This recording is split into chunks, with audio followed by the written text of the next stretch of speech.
Hello and welcome, I'm Raziel, and so today's video is kind of a strange one. Well, it's me, so most of them are kind of weird, but today is the question, does popular mean better? Now it's an interesting point of view actually. I think it's quite interesting to see how, whether it's not something's popular, does it really mean it's the best?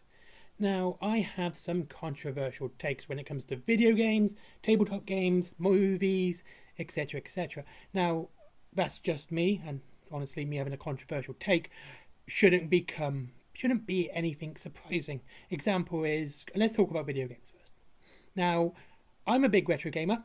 I love the old style games, and I would say anything kind of early 360 PS3 would be retro at this point. So, these are my takes, which are, first things first, I would say GoldenEye isn't the best shooter for the N64. I don't think it's even in the top 5. Whereas Quake is really good, Quake 2 is even better, Perfect Dark is probably the best first-person shooter for the Nintendo 64, and Turok 2 is my favourite. GoldenEye I don't consider to be actually that good. I know, again, controversial take, because it has so many issues with it. And when it comes to Grand Theft Auto, the very popular one, which is why I'm talking about it, I would say Grand Theft Auto hasn't been any good, really, since Vice City. Vice City was the last good one, and I am well aware San Andreas came out after it. But that's just my point of view. Mainly because Grand Theft Auto kind of lost its comedic edge after Vice City and became far more serious, and I think Saints Row has really picked up the ball on that up until the latest one. Saints Row 3 and 4 are better GTA clones, Grand Theft Auto games, if you want to put it that way, than GTA has been in a long, long time. They're weird, they're wacky, they're fun, and they're not too serious, and that's what I thought. That's what I think GTA should be about. It should be not that serious. It should be absolutely silly and over the top. So, obviously I am talking about Games Workshop here. Now, when I talk about Games Workshop in this context, I'm not saying they are the worst. I'm not saying they are the best either. I'm using them as a context because they are the most popular. Now, when it comes to tabletop games, as I've said so many times before, that there is such a wide range of games that you honestly, if you can't find something that sort of suits your personality, you are not looking at all. There are so many different styles of genre, games, stories, just absolutely massive. It's probably far bigger than video games, and I'm not being hyperbolic there. Now, I'm not saying Games Workshop make bad models. Okay, they make pretty good models. Of all of them, then probably the ones I did find the most fun to build, and I do prefer building over painting and playing. It's my favourite part.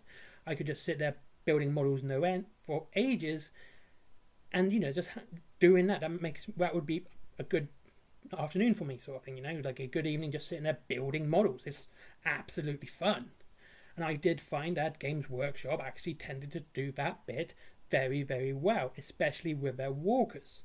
Their walkers are some of the best kits they produce, and this is all of the walkers: the Dread Knight, the Paragon ones, the Sister Battle ones. You can see how long I've been out of GW now, can't you? Because I'm forgetting names. Imperial Knight. The Archeon was an absolute blast to build. Paint was a pain in the arse though, but it was an absolute blast to build. And they seem to know how to do that bit really well. They know how to make a good kit to build. And when it comes to games like Wild West Exodus, which is my favourite, and I will die on this hill that they make the best looking models for Wild West Exodus than anyone else. A lot of their models are resin, which means there's very few bits to use to build them, and it doesn't take long to build. So I don't really get the enjoyment of building these models. But playing and painting them is something else. But building with resin, I always find kind of boring because it's not much to do. I know you've got the painting, the washing, and the priming, but that's to do with the painting part, not the building part. And also, Warcraft have kind of put me in a bad habit because their resin is so good, and I've got to say this: their resin is so good. I've got into a bad habit of not washing my resin and not priming it because I've never had any issues painting their resin at all. Like, I've never had to wash it. I've never had to prime it. The paint stays on perfectly every time. And I've painted a lot. And I mean a lot. Anyway, back to the point. But I do see their models look the best. But again, building Games Workshop models are a lot more fun. And then, but when it comes to the games themselves, now this is the important bit. As much as I enjoy building over everything else, the most important part of this hobby, of course, is the games. And right, I'm not going to talk about the new edition of Age of Sigmar. Not played it yet. That review will be coming shortly. But 10th edition 40k is horrid. 9th edition is bad. 8th edition wasn't great. 7th was so-so. So they've had this long period of time where they've not made any really good games. Horus Heresy's alright. It's their best game, but it's still very flawed. It's still a very flawed game, and you can find much better games out there to play outside of Horus Heresy.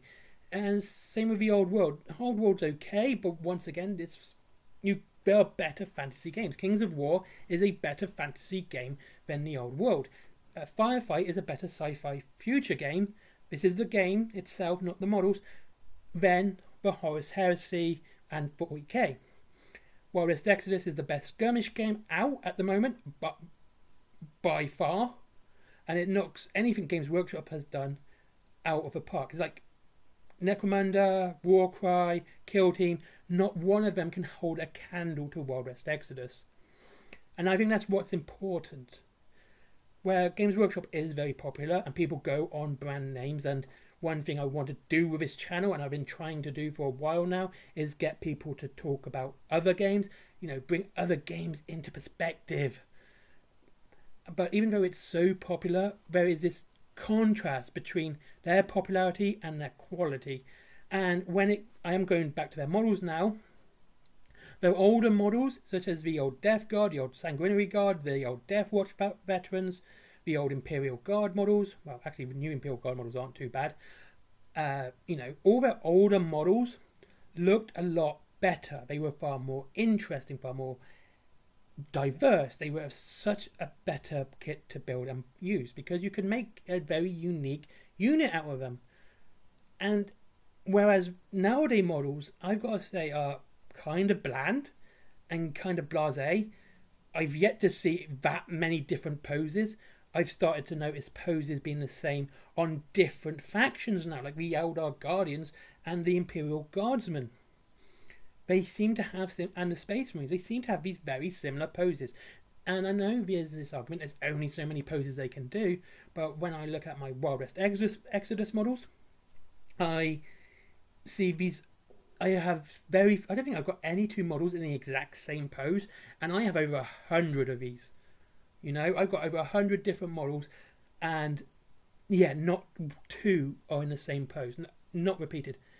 But like I said, and Conquest kind of suffers the same way as Games Workshop. I know it's a bit unfair to compare WWX to Games Workshop, skirmish games, smaller, so you obviously far more fun to have a far more interesting posse. But when it comes to these, I kind of find the same with Conquest. But however, Conquest aren't monopose models, so you're not going to get the same looking model exactly every time. No matter how you build them, you're going to get lots of differences, lots of changes. And while they are fun to build, the plastic miniatures are fun to build, and they do look better than Games Workshop. I'm sorry, but they do.